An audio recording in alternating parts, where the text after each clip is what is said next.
हूं कि नेताओं को गलत सलत कहकर कुछ नहीं होने वाला है, क्योंकि काम तो अंत तो गत्वा नेताओं के माध्यम से होगा। से पूछा इस रोड बनने में क्या परेशानी है? बोलो हाथी को तकलीफ होगी, बाघ को तकलीफ होगी, शाम को तकलीफ होगी, बिच्छू को तकलीफ होगी, भेड़िया को तकलीफ होगी, मगर जनता की तकलीफ नहीं होगी। यहाँ की जनता नहीं आने वाली है। ये तो संघर्ष जो चालू है ये चालू रहेगा, और कम से कम जैसे जो भी महिलाएं अपने अगल बगल से दो महिलाएं, और जो सम्मानित हमारे नागरिक हैं इस क्षेत्र के, वो भी दो चार आदमी साथ लाएं। अपनी ताकत आप दिखा दें, जो इनके बस का हम करके दिखाएंगे, और इनका विरोध तब तक जारी रहेगा जब तक हमें समझ नहीं मिल जाती।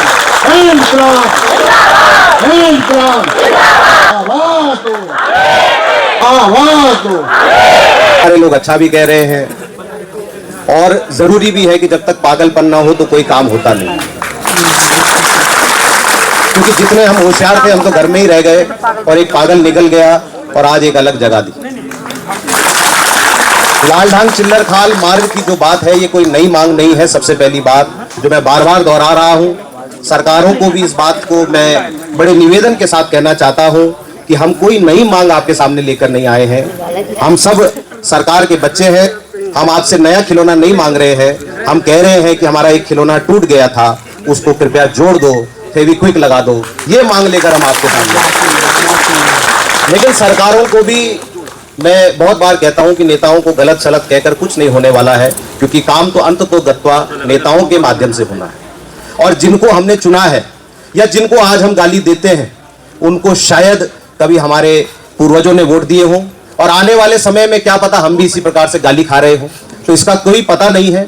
और दूसरी बात कि कौन नेता कब किस कपड़े में आज इस पार्टी में है और उसी कपड़े में दूसरी पार्टी में चले जा रहा है, इसका कोई मालूम ही नहीं है। तो हम क्यों पार्टियों के चक्कर में पड़े?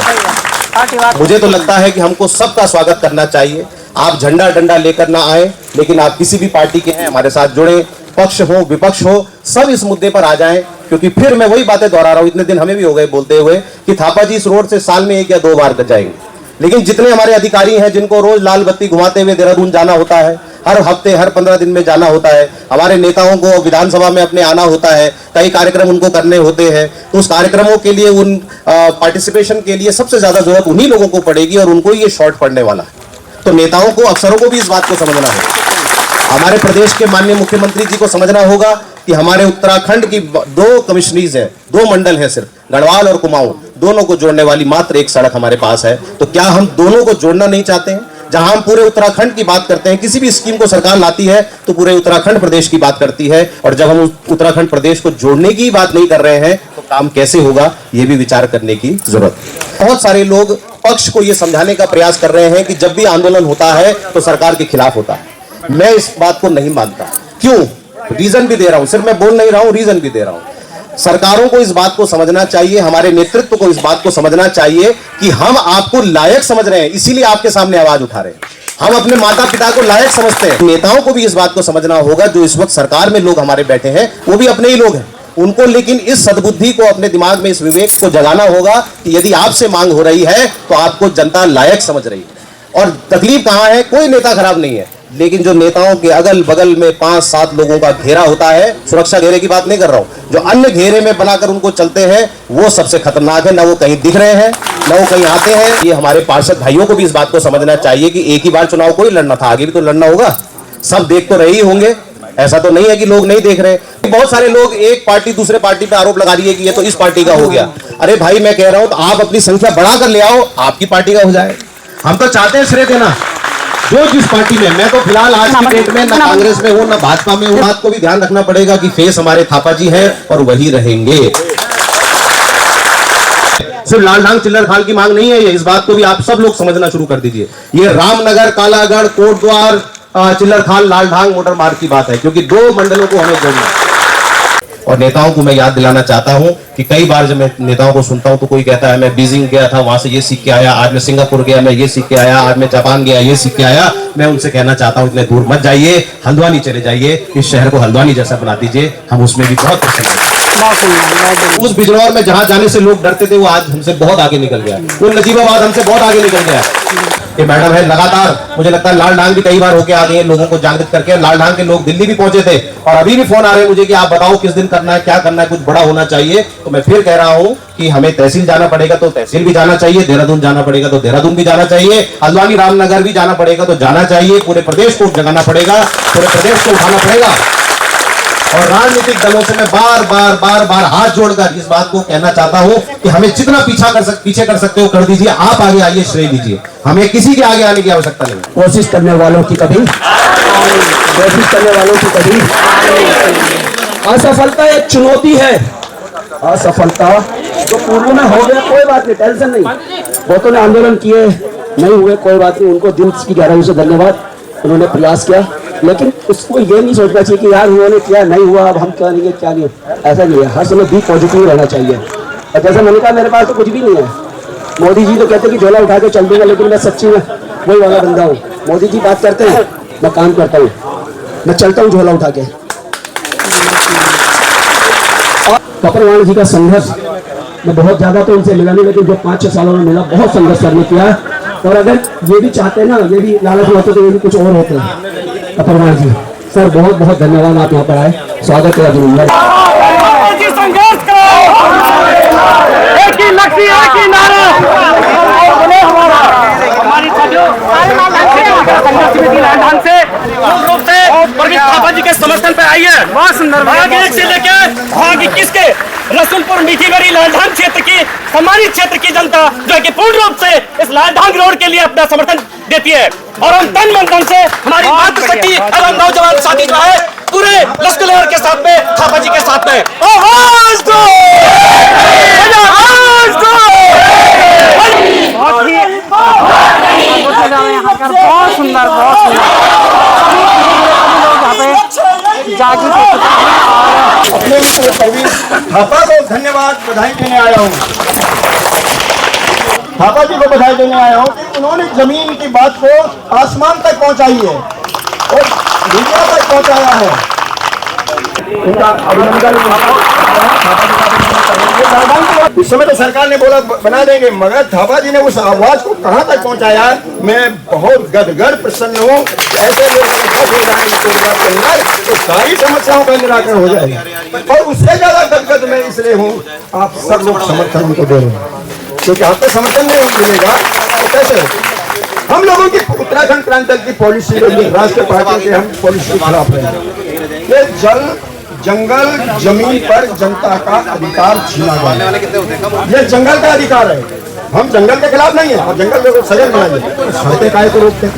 आपको बता दूं 1990 में 23 फरवरी को जो सिद्धबली मंदिर आप जाते हैं, सिद्धबली मंदिर में पुल बन चुका था बाबा जी, और उसमें केवल 33 पेड़ खड़े थे। 2 साल तक भारत सरकार ने, उत्तर प्रदेश सरकार ने पेड़ काटने की इजाजत नहीं दी और वो पेड़ खड़े रहे। उत्तराखंड क्रांति दल ने देश के प्रधानमंत्री को, देश के मुख्यमंत्री को चिट्ठी लिखी कि भाई पेड़ काटते, सड़क टूटी पड़ी है, सिद्धबली हमारा पवित्र स्थान है, धर्म स्थान है, वहां पर जाने के लिए दिक्कतें हैं। सरकार ने अनसुना कर दिया। हम शासन प्रशासन डीएम डीएफओ के सामने और लेकर के हमने जो सड़क में आते थे उनको काट देने हम पे 11 साल देखो सड़क संसार के लोग कोई ज्यादा मंडल के लोग होंगे तो बता देना चाहता हूँ। 11 अप्रैल 1990 को वहाँ 250 पेड़ थे सड़क पर। यही स्थिति है राजाजी पार्क के अंदर। हमने फिर चुनौती दी। 11 अप्रैल 1990 को सारे 250 के 250 पेड़ काट दिए। तो सड़क पे सर्वे कर रखे थे, उसके करीब 20,000 पेड़ हमने वृक्षारोपण करके लगाए। हम पे वहाँ भी 10-12 साल मुकदमा झेला हमने। एक में तो हम मैं बंद भी रहा जेल मेरा, मगर हमने जनता की लड़ाई चलेंगे का जब उसमें है भी वाहन चलेंगे खत्म हो जाएंगे जल्दी। पर पिछले बार उन्होंने एक पाउडर छिड़का था उजूर पे, वो पाउडर नहीं खाते गए, इस बार भी खाना चाहिए। तो बहनों नौजवानों, मैं ये कहता हूँ राष्ट्रीय पार्टियों के पास विकास की कोई योजना नहीं है, कोई योजना नहीं है। ठगाते रहे। 25 साल हो गए उत्तराखंड राज्य बने हुए, ये रोड या एक इंच आगे नहीं बढ़ी है। और इन्होंने इस बार गडकरी जी 2017 में आए थे, उन्होंने बोला हम ये सड़क बना देंगे, नेशनल हाईवे कहा। आपने वहां जाकर ये बात को उठाया था, उन्होंने कहा था, गडकरी जी का एक कहना था कि इस पर जो ऑब्जेक्शन है भाई वो तो दूर आप करा दें। पार्लियामेंट में इस बात को बोले, ये कोई भी सरकार चाहे कांग्रेस की रही हो चाहे भाजपा की रही हो, इसने ऑब्जेक्शन दूर नहीं किया। और मुख्यमंत्री वन्य जीव बोर्ड का प्रेसिडेंट होता है स्टेट का, उसमें 6-7 मेंबर होते हैं, 2 NGO, 2 एक विधायक, 1-2 अधिकारी, ये सब होते हैं। ये पहला काम वन्य जीव बोर्ड इस सड़क को पारित करेगा कि इसको भारत सरकार को भेजेगा। तो भारत का प्रधानमंत्री की अध्यक्षता में राष्ट्रीय वन्य जीव बोर्ड है, वहां एक कमेटी में जाएगा और तब पारित होगा। NGT का सवाल तब खत्म होगा। नहीं तो हमने अधिकारियों से पूछा इस रोड बनने में क्या परेशानी है, बोलो को हाथी को तकलीफ होगी, बाघ को तकलीफ होगी, सांप को तकलीफ होगी, बिच्छू को तकलीफ होगी, भेड़िया को तकलीफ होगी, मगर जनता की तकलीफ नहीं होगी, इनकी तकलीफ होगी। इसलिए हम ये रोड नहीं बनना चाहते हैं। जो भैया बोले लाल ढंग से आते भैया जो सिगटी जो ग्रुप सेंटर है जो लाल ढंग से भी लोग यहाँ पे चिल्लर में सवाल की विधायिका माननीय विधायिका श्रीमती खंडूड़ी जी, वो जो है वाया नहर होते हुए देहरादून अपने सचिवालय जा रही है, स्पीकर है, विधानसभा अध्यक्ष है, उनके पास इस रोड के लिए कहने के लिए कोई शब्द नहीं है। आज 4 साल का कार्यकाल 4 साल का कार्यकाल होने जा रहा है, ये हमारे लिए बहुत बड़े दुर्भाग्य की बात है। हमारी विधायक ने अगर इस प्रकार की बात करी है कि ये शासन गलत है, ये क्षेत्र की जनता के साथ अन्याय है, लालढांग के जितने भी नौजवान साथी हैं, मातृशक्ति है, सबके सब इकट्ठा होकर हम 2.5-3 वहां से रैली लेकर आएंगे, प्रदीप थापा के तो तुम्हें हम आगे बढ़ेंगे और खुश करेंगे और आज हम किस हालत में ट्रैक्टर लेकर इधर से आ रहे हैं, हमें वन विभाग की तरफ से जो है ट्रैक्टर तक आने का यहाँ पर सुविधा नहीं है। पीड़ित है लेके आपने हवाया छावा बड़ी वेदना थी और विषय एक पूर्व सैनिक संघर्ष समिति के अध्यक्ष होने के नाते यहाँ पर बीच लगातार एक हमारा होता पहले दिन बड़े हमने समर्थन दी और 2 अगस्त जब बड़ी कोरोना पर दिल्ली गई हम लगातार समर्थन उठाया और अभी भी लोग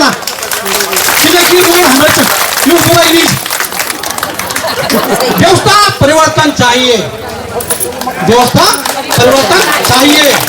अभी भी नहीं आऊ यू अंदर यू यहाँ पे बीच अच्छा सिलेंडर लेके अपनी वाटर की बात हमें व्यवस्थाओं को बनाना है, समाज को आगे लाना है आप लोगों के माध्यम से। जहाँ मातृ शक्ति होगी वहाँ दुर्गा होगी और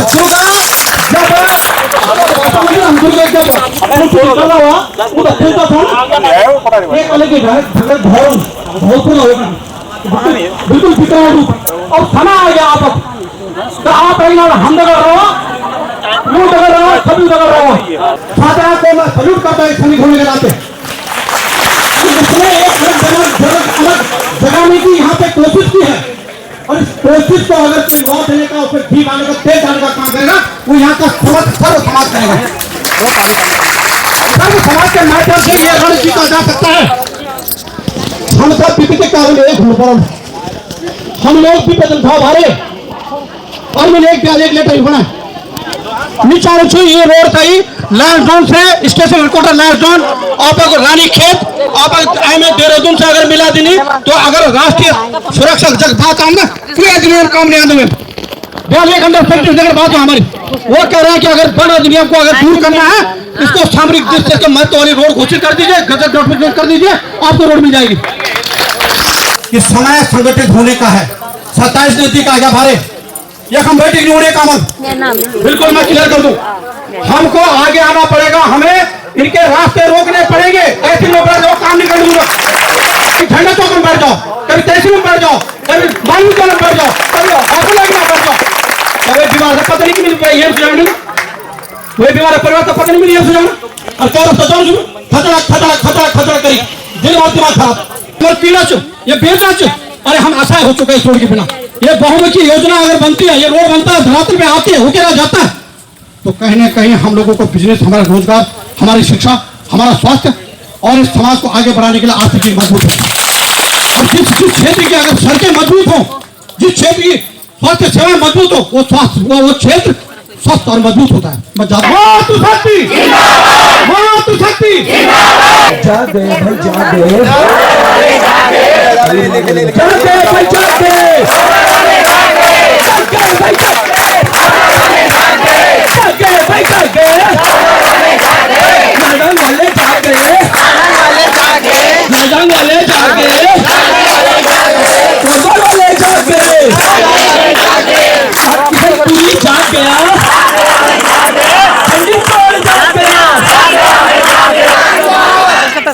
प्रवीण थापा जी का मेडिकल हाउस मेडिकल की जमीन है इस पेड़ के बाद और वहीं खोल दिया आपका आयुर्वेदिक कॉलेज। उसके बाद इस रोड के लिए भूटान ने भी जगह दे दी कि आप अभी रोड निकाल लो, लेकिन क्या कारण है कि भारत में ही रोड नहीं निकलती। 2 जून 1989 को विधायक निधि सांसद निधि लागू करवा दी, लेकिन मैंने कहा लेकिन इन सांसद निधियों का दुरुपयोग हुआ, सच को कहीं नहीं हुआ।